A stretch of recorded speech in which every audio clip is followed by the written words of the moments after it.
our website after the meeting. So thank you again for being here. This is just a reminder, this is part of our, we do these meetings quarterly just to share updates on what's happening with homeownership programs and sometimes across the division. And so we have a lot of information to share with you today, and then also we'll look forward to hearing updates from you all. And I know we've traditionally had people introduce themselves if it's their first time at this meeting. I don't know if we have time for everybody to introduce yourselves, but if you can raise your hand if this is the first time you've attended this meeting, we'd love to know who the newbies are. Okay, great. Well, welcome. It looks like we have a few newbies here. I'm glad that you could join us today, and thanks to those that are tried and true attenders of this meeting. We're glad to have you back as well. And then if you haven't already, please feel free to enter your name and organization and where you're based out of in the chat.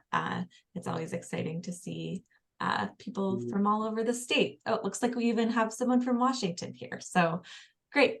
So we'll get started. Just a reminder, this meeting will be recorded. The slides will be posted to our website afterwards. We'll put a link to where that will be. Please stay on mute because there's a lot of us. But feel free to use the chat heavily if you want to ask questions or share thoughts. We have a few points throughout the agenda today where we want to hear from you. And then, yeah, if we do pause and there's time for discussion, please raise your hand and we'll, work through the order that people have raised their hands so we can hear from you. So the plan today is to talk a little bit about our partner survey that we issued back in August. We're going to have a demo of our new dashboard that shows a lot of outcomes that are happening across programs by partners like you. And then we're going into program updates, all the events coming up for engagement, and then we'll have time for you to share what is happening with you. And then we'll wrap up. So I'll dive into the partner survey. Back in August, we sent out a survey to our partners. The goals were to help us shape future legislative concepts, identify ways to promote collaboration with OHCS and among our partners, and then identify all the ways in which OHCS can support our partners to be more culturally responsive. And so we had 44 people respond. Thank you so much. I think a lot of the people on the call responded. And we just wanted to share some highlights. So this isn't a comprehensive summary of the survey. But one of the questions we asked was, what culturally responsive tools do you have in place? And what do you wish you had in place? So the green is what you have in place. The blue here is what you desire to have in place. We learned that many of you have bilingual staff, outreach and program materials in different languages, and services and accommodations for people with disabilities. But that also tracked with what you wanted more of. And so an interest in really being able to hire more bilingual staff, an interest in working towards more language access within your programs and having access to funding for interpretation and translation, community organizing, and then also consistent annual funding was another suggestion that would help with culturally responsive tools. So this info is really helpful for us to inform all of our programs, but also a specific funding opportunity that Magda will be discussing in a little bit, our racial disparities request for applications. So we'll talk a little bit more about how we'll be using this data. We also asked what your future priorities are related to our programs and funding. And so we asked this related to our current programs. So what programs need more funding to really meet the need. And I think the answer was all of them. All were mentioned in the list that we gave you, but these were the top ones that rose to the list. The Homeownership Development Incubator Program, which funds flexible models or flexibly funds different models of homeownership development. Our LIFT program, which also funds shared equity models of homeownership development, and down payment assistance were the top three that people ranked. That's not to say that all the others aren't important. There is a strong need for more funding across the board.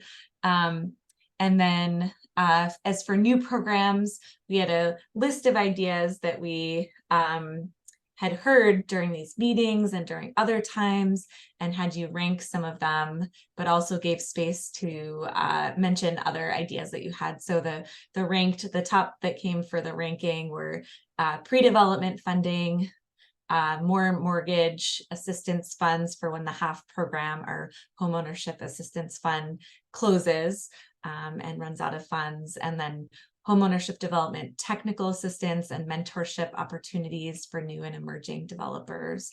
And then just some other ideas that came up: rent-to-own programs, workforce housing, supporting workforce housing, funding, more funding that's targeted towards rural areas, and then land acquisition grants. I mentioned we have our land acquisition program, which is a loan, and so there's an interest in grants. So there were a lot more great ideas out there. We compiled some of them. This isn't totally comprehensive, but just there was, when we asked for more feedback about our program and how we can improve or what else we should be thinking about, there was an ask for more lender engagement, make funding applications less complex, more tribal community engagement, facilitating program access for those with individual tax identification numbers, and ensure homeownership development programs can really fund density, so multifamily homeownership, increasing income limits to 120%, and funding more Black, Indigenous, and people of color-led organizations. So we'll be taking this feedback. Some of it will directly impact our upcoming funding opportunities. Some of this will be taken into account when we're planning for the 2025 session, which Alexandra on the call here can tell you is coming up sooner than we think. And so this won't be the last time that we're getting your input on our program directions and priorities, but we will be using this information kind of as the base for moving forward with those conversations. So thanks again for your input. And with that, I will pass this over to Stephen, and I'll stop sharing for you actually, so that you can do your own demo of the updated homeownership dashboard. All right. All right, let's get this up and running.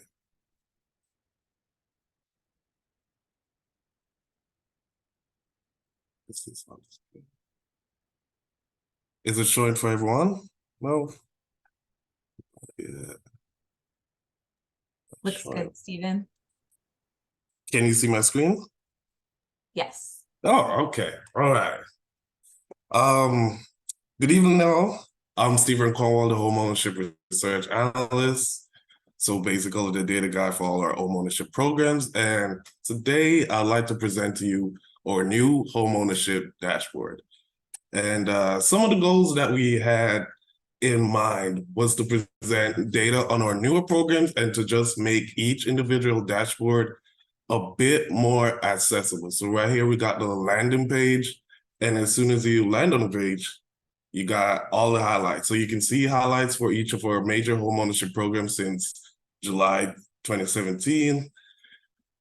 You can see that with this little fancy graph right here, over 19,000 people were helped through the whole program. Over 3,000 people were helped through the OBRL program, and then for the down payment assistance is over 600.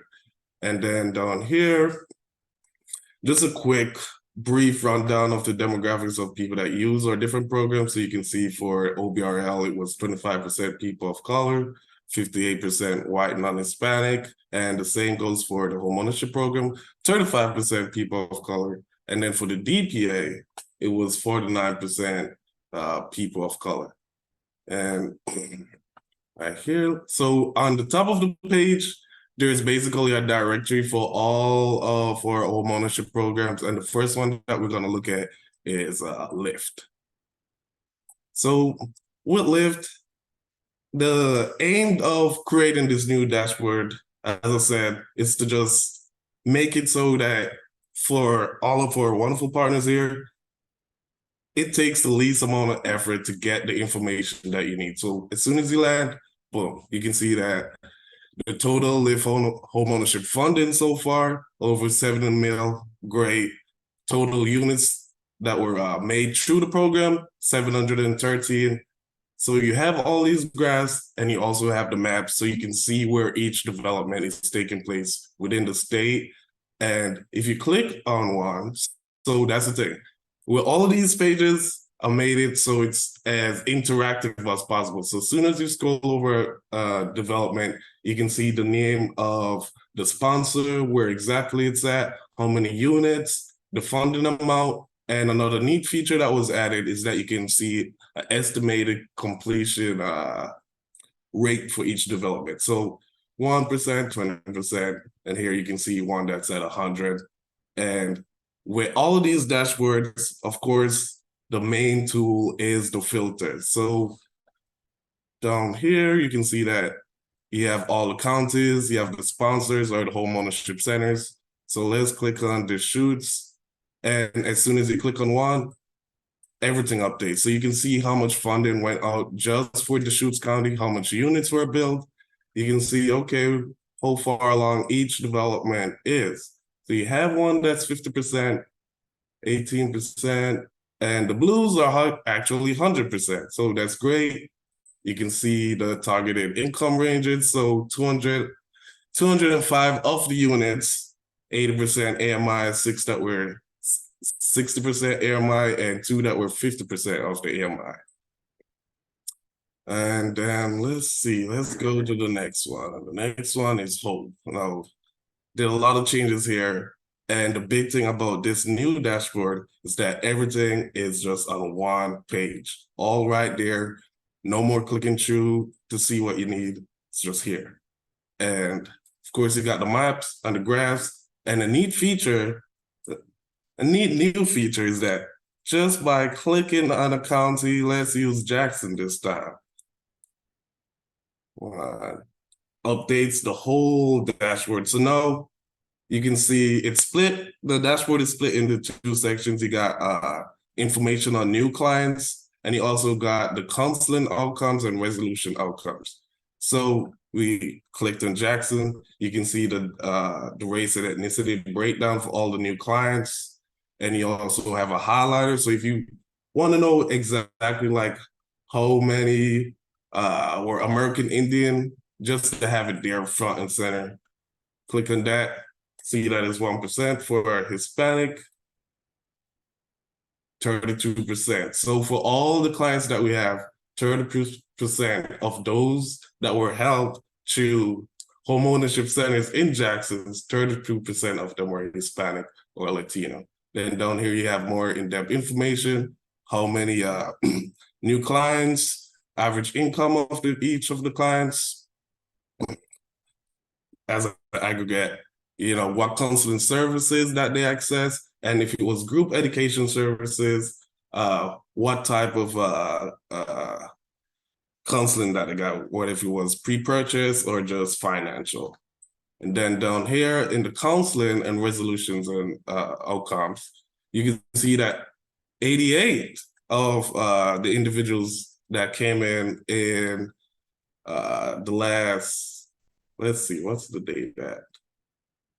Since 2021, 88, through the whole program in Jackson County, the centers actually help 88 individuals become new homeowners, which is pretty great. Pretty great. Let's click on that. back here. Automatically reset. Soon as you click, so you just click, everything resets. And another new feature that was added to this dashboard is the veteran filter. And click on it. Let's see. You can see that 37 were veterans. You know, you can see the demographics of each of the new clients. And you can see that 5 out of the 88 of the people that were able to become new homeowners were veterans. So great stuff. Great stuff. Then let's reset this. Let's reset this. Then our next program that we have is the OBRL. Same deal here where you have the map, all the numbers, interactive. So you just scroll over if you want more information on what's going on, what these numbers mean. Usually you can just scroll over and it'll tell you exactly what's happening. And you can see like the big, it's the maps are designed in a way to lead you to where like the most amount of activity, where we're helping people the most. So it can either aim policy in terms of where we should focus more for energies, or just see where we're doing a really good job.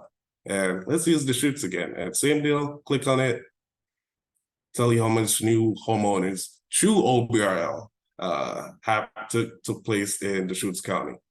And here you can see total loan volume, the average income of home buyers for OBRL is usually a bit higher, the average loan amount that they got through OBRL.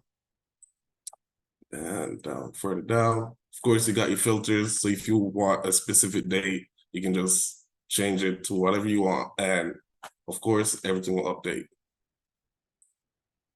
And then we have this nice, cool graph here, which just shows the total amount of loans given per quarter.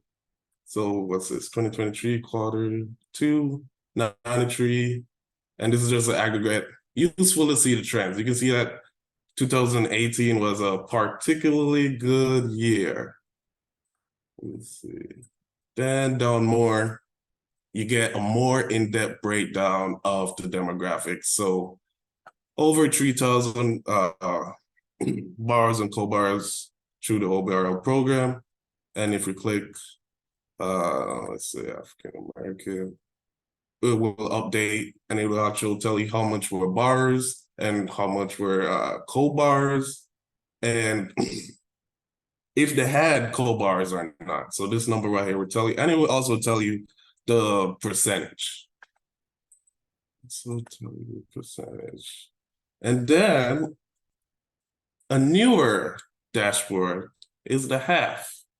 This one is pretty cool because it has dual function of sorts, gives you the usual updates on the program, and it also has also have a feature where it gives you budget projections. So of course, map, same deal, click. So for Clackamas County, come on.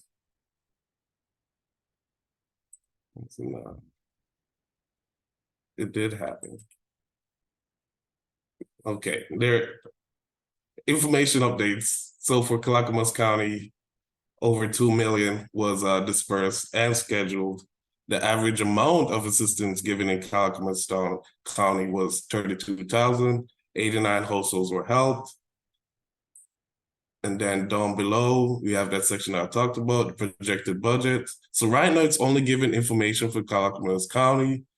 So for the projected budget section, right here, it's telling us that for applications in process, we have over $1 million that's reserved for folks in the earlier stages of the process for half.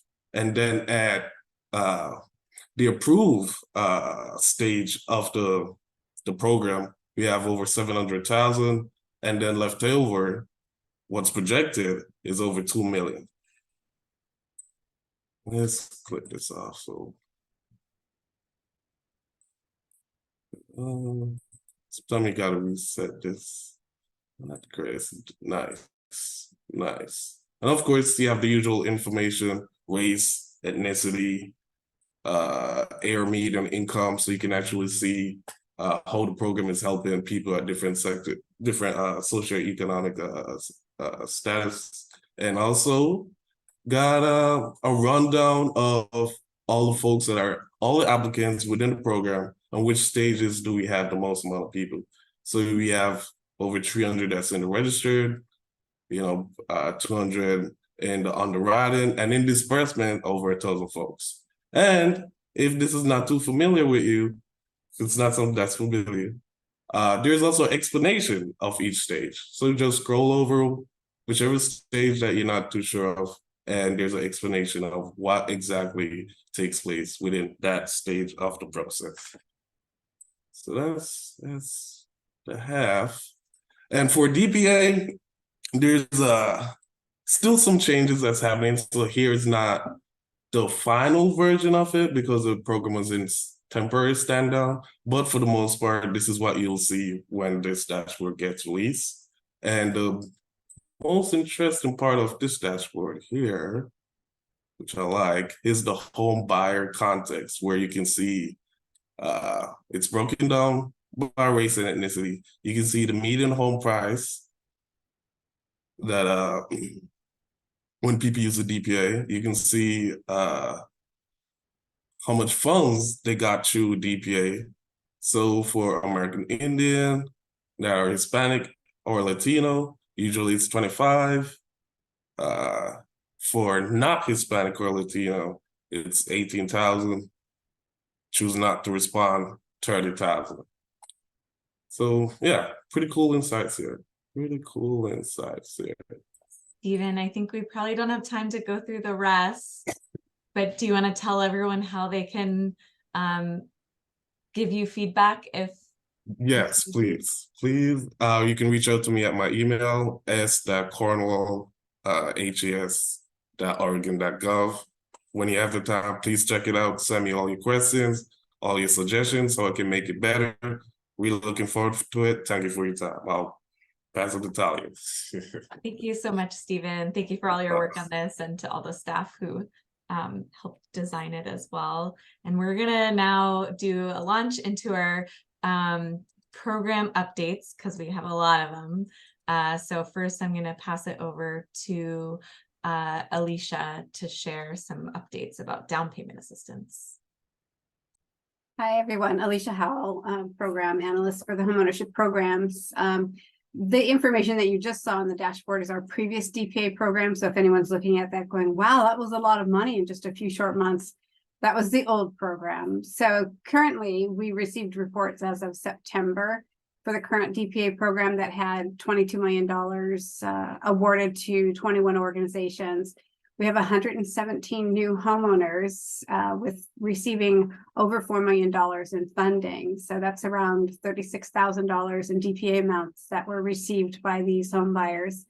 And one special note to point out is our culturally responsive funds that we have.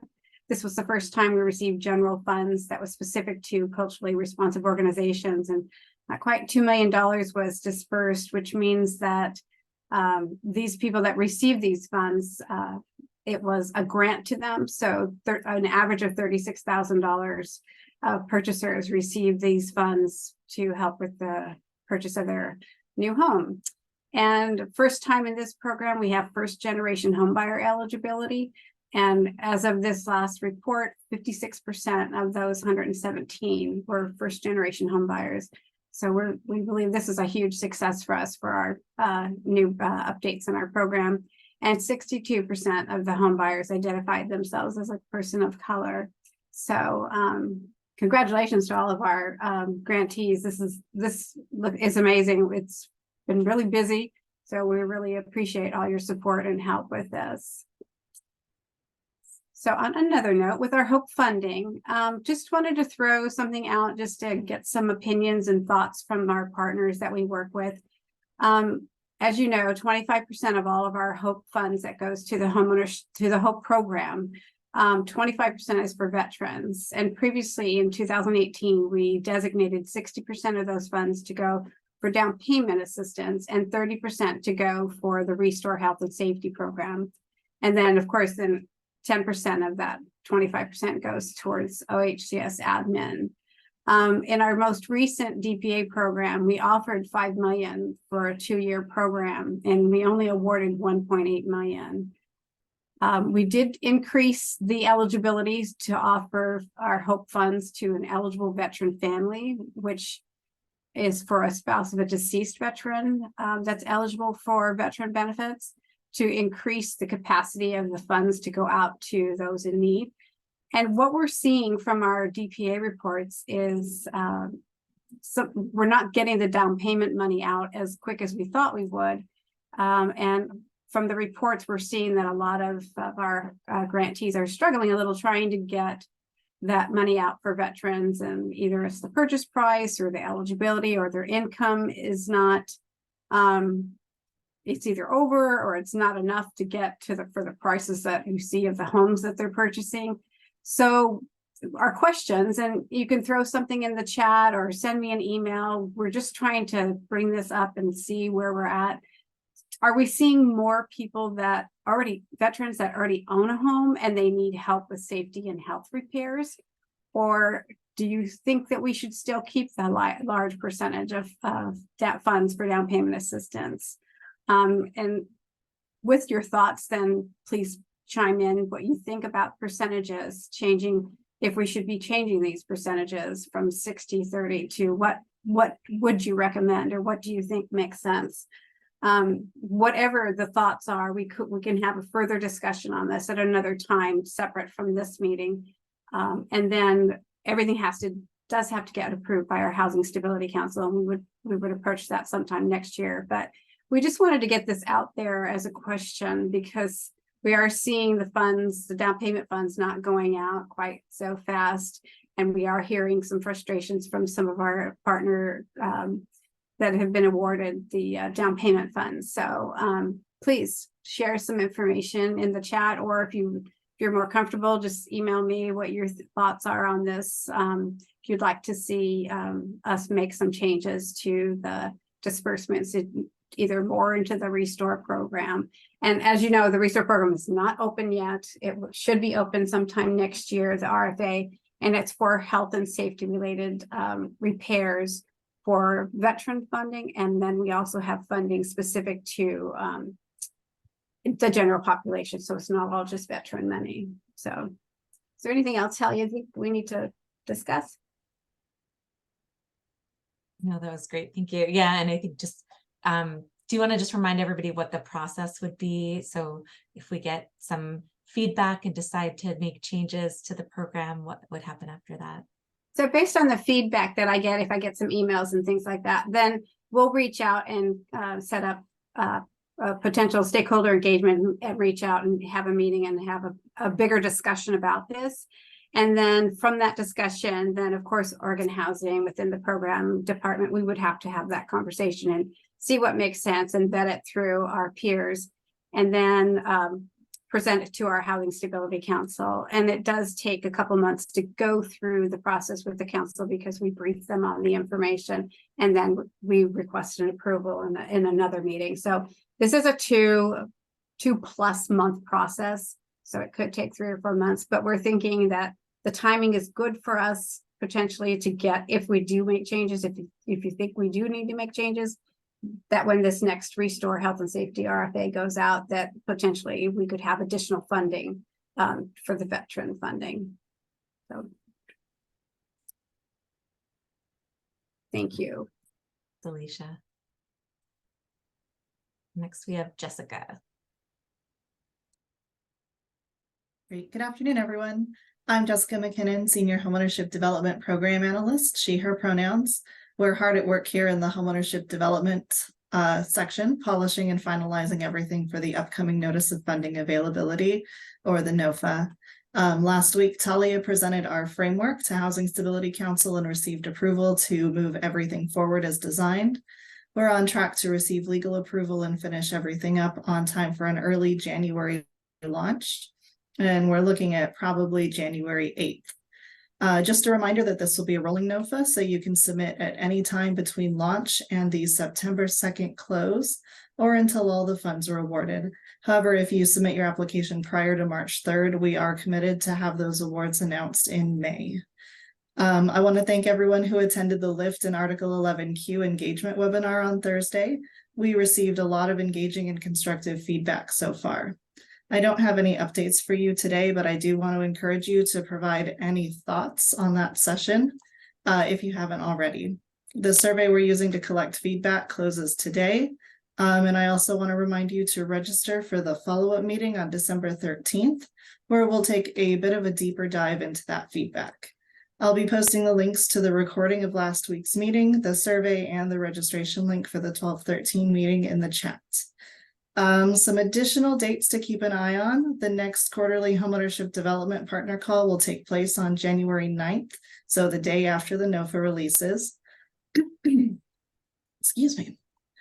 We'll host 2 training sessions for the NOFA in January, one focused on the details of the NOFA and the other on the technical aspects of the application and submission system. Official notices will go out as part of our communication plan with the NOFA, but you can go ahead and add them to your calendar. Finally, I'll also be hosting a NOFA-related office hours starting in January. The actual dates and times on that will be posted later. Thanks for being here today, and I'll go ahead and pass things over to the next program.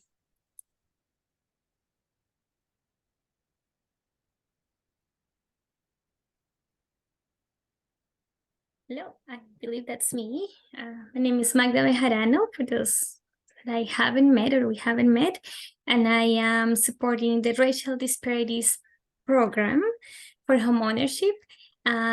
We had a grant for the first time in this last biennium with funds to support organizations like you that provide homeownership services to help with outreach expenses and also the cost of providing language access, translation, and interpretation services. We are currently in the process of creating the RFA for the next, or I guess this biennium that just started. We are anticipating that the RFA will be posted in late March of next year, and just wanted to give you a heads up. These funds will help organizations like yours to increase the visibility of your services and also to remove barriers related to language or accessibility. We know that we have a limited amount of services, but our goal is that those existing services and programs are accessed more equitably by our community and by everybody that lives in our state. The grant amount would be around $73,000 with 15% of admin for administration expenses. And we will cover costs of translation, interpretation, outreach, marketing materials, and also some community engagement. So please stay tuned up. If you would like to have more information about this grant and be able to provide feedback, please send me an email and I will be glad to connect with you. That's lovely. Thank you.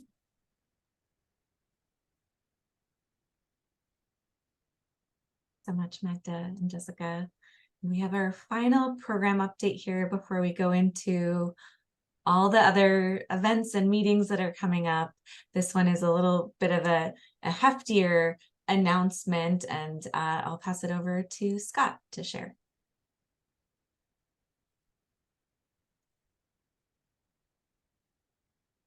Bear with me for just a second. I am seeing Greg's face, and that's it.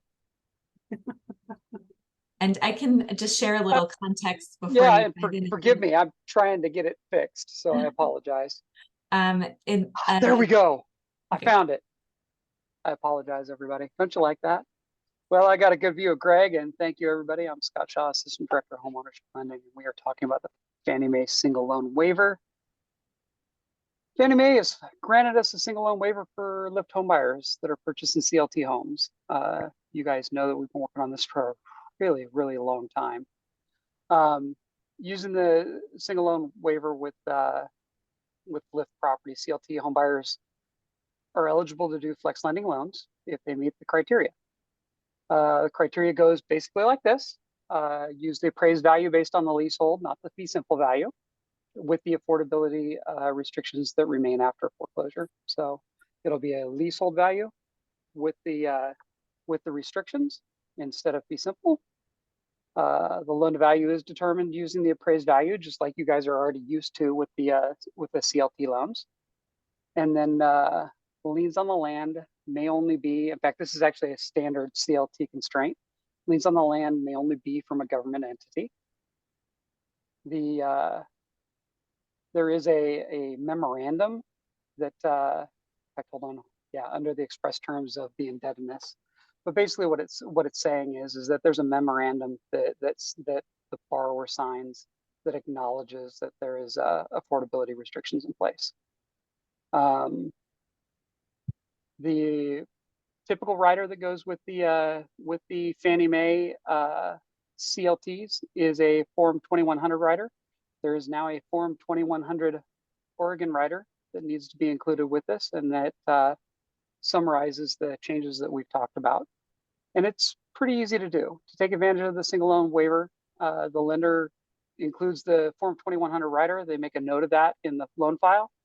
When they deliver it to our master servicer, which is Idaho Housing, they actually let them know that they have a file with that waiver in place, and Idaho applies for it and executes it with Fannie Mae. That is the fastest way that I can say that. And Talia, I think we open it up to questions now, or? Thanks. Yeah. And just, you can find this guidance and all the forms mentioned on our website. I posted the link in the chat, and we think that this is going to really help expand access for LIFT home buyers who have typically been able to access Oregon residential bond loans and portfolio loans, but this kind of opens up a whole new pathway. So we're excited for you all to work with your lenders to take advantage of this waiver. It's specific to Oregon and being able to use the Flex Loan program. So as Scott said, you know, one of the best ways to get more information about if your lenders have more questions about the process, then they should definitely reach out to the Flex Lending team. And we'll post their email in the chat. But yeah, I think now is a great time to open it up for questions. If you have any questions about the Fannie Mae single loan waiver or any of the program updates that we've shared so far, I know it's been a bit of a whirlwind. So feel free to raise your hand or put anything in the chat.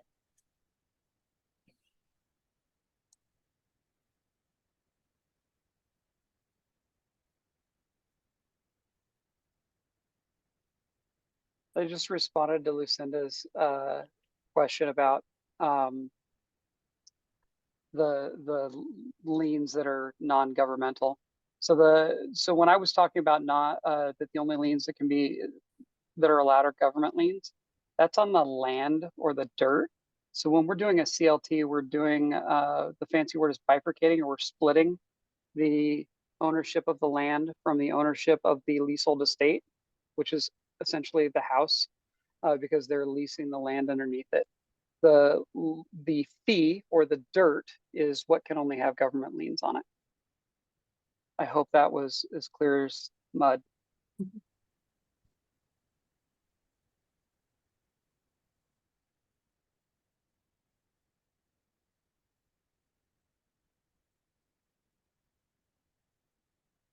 Any other questions? Okay, feel free to keep them coming, but we'll keep our information going. So we just have a few things that some have already been mentioned, but wanted to share. It's going to be a busy next couple months for the homeownership division.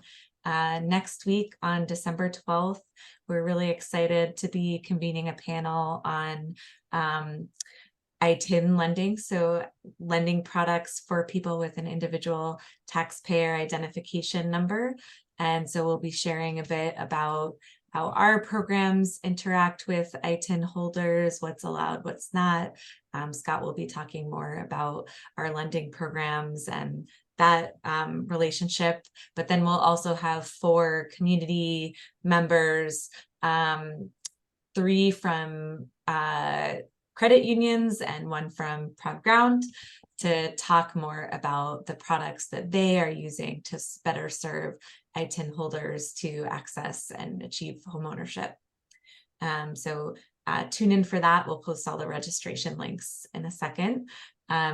We also, as Jessica mentioned earlier, the day after, we're having a follow-up conversation about Lyft. And so if you are a developer or a bank that lends on development projects, or an attorney of a development project, anything to do with Lyft, homeownership specifically, we'd love to have you join. This is following up on a meeting that we had at the very end of November, talking about the distinctions between Lyft rental and Lyft homeownership, and just some of the requirements and changes coming down the pipe.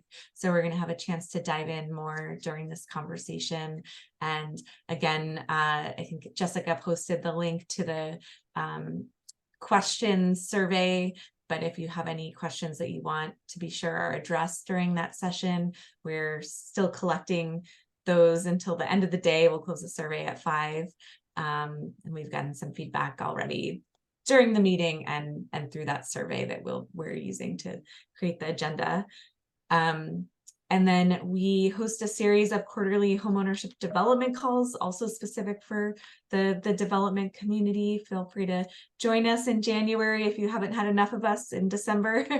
And then the next quarterly homeownership partner call. So this, the first one of next year will be in March.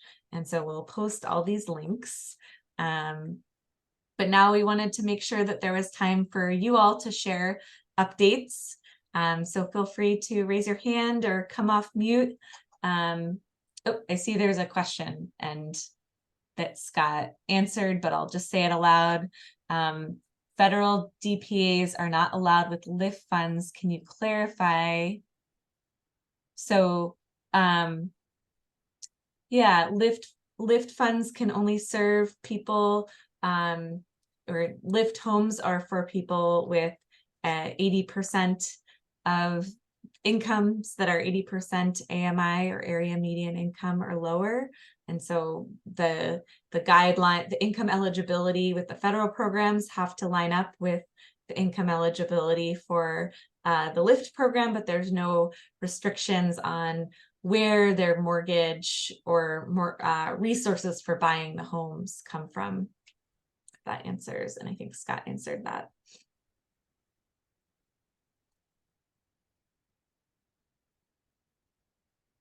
Any other questions or updates, things that are happening in your region or at your organization that you want to share with the rest of the network?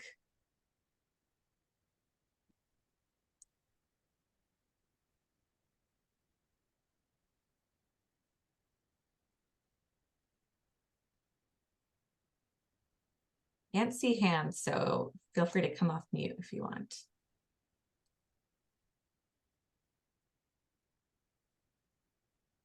Okay. Well, I'm going to post these links. Otherwise, we won't keep you here beyond the need. But thank you, everyone, for joining us. We'll see you either next week or at the next homeownership partner call. Again, we are really glad that you're all here and engaged and value your partnership. And thanks for bearing with us through a deluge of updates. And we'll be posting this later so that you can refer back to them. So thank you, everyone. Have a good rest of your week.